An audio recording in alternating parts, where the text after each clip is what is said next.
tensions, ces perturbations. On va notamment parler de pétrole avec Christophe Dansette dans l'Info Éco. Bonjour Christophe. Bonjour Damien. Parce que face à cette situation, comment est-ce que les pays s'organisent face à ce risque de pénurie de pétrole et cette flambée des prix de carburant? Oui, parce qu'au 12e jour de guerre, le détroit d'Ormuz est toujours quasiment bloqué. L'Iran a même affirmé avoir commencé à le miner. Face à cela, eh bien, les 32 pays membres de l'Agence internationale de l'énergie se sont réunis hier en fin de journée. Et selon le Wall Street Journal, vous voyez, eh bien, l'organisation aurait proposé la plus importante quantité de réserves stratégiques de l'histoire qui serait relâchée. Les 32 membres de l'organisation doivent se prononcer sur ce sujet aujourd'hui. La décision, elle doit être prise, et ça c'est important, à l'unanimité. Ce serait seulement la 3e fois qu'une telle décision serait prise après la guerre du Golfe en 1991 et puis l'invasion à grande échelle de l'Ukraine par la Russie en 2022. Cette année-là, c'est en 2022, 182 millions de barils avaient été libérés des réserves, 182 millions sur un peu plus d'1 milliard 200 millions disponibles dans les réserves. La totalité, aujourd'hui, permet de tenir 124 jours, c'est-à-dire à peu près 4 mois. L'objectif, c'est quoi? C'est de faire baisser les cours?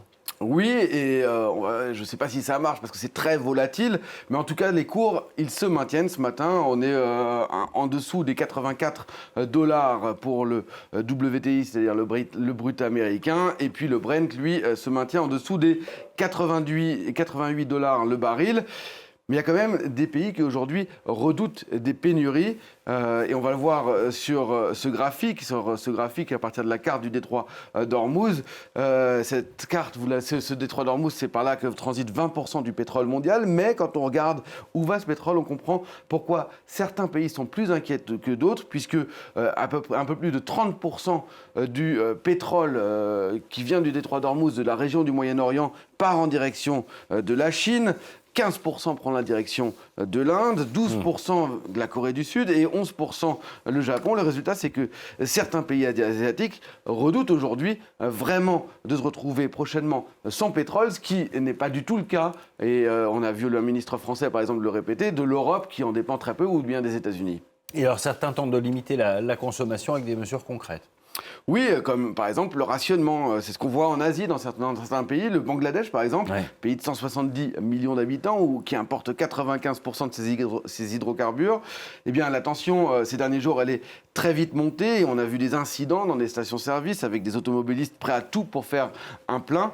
Résultat, eh bien, d'abord, l'armée a été déployée. Et désormais, pour les 2 roues, le plein est limité à 2 litres maximum. En Birmanie, eh bien, le gouvernement a également imposé un rationnement. Et la moitié des véhicules privés doit rester immobilisés chaque jour. D'autres pays cherchent à limiter plutôt les déplacements en voiture et encouragent par exemple le télétravail. C'est le cas des Philippines qui imposent une semaine de 4 jours à ses fonctionnaires. La Thaïlande, le Vietnam, le Pakistan aussi a lui décidé de prolonger les vacances pour retarder les retours en voiture. Les écoles sont fermées. Le télétravail au Pakistan, ça ne va pas être facile tous les jours. En Europe, c'est différent. C'est pas la pénurie qui inquiète, c'est les prix.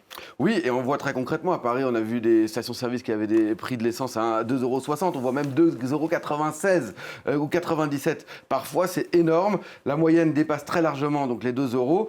Et donc dans certains pays, et on verra ce que c'est de la France, les gouvernements prennent des mesures. La Croatie, par exemple, a plafonné les prix de l'essence et du gazole. Depuis hier, l'Italie choisit une autre stratégie, joue sur la taxe sur l'énergie, pas sur la TVA, c'est interdit en Europe, mais sur une taxe qui permet de baisser les prix. La France, en revanche, une seule mesure, la multiplication des contrôles. Pour le moment, pas, même si l'opposition demande d'autres mesures, eh bien, on voit que la situation budgétaire ne permet pas réellement d'agir. Merci beaucoup Christophe.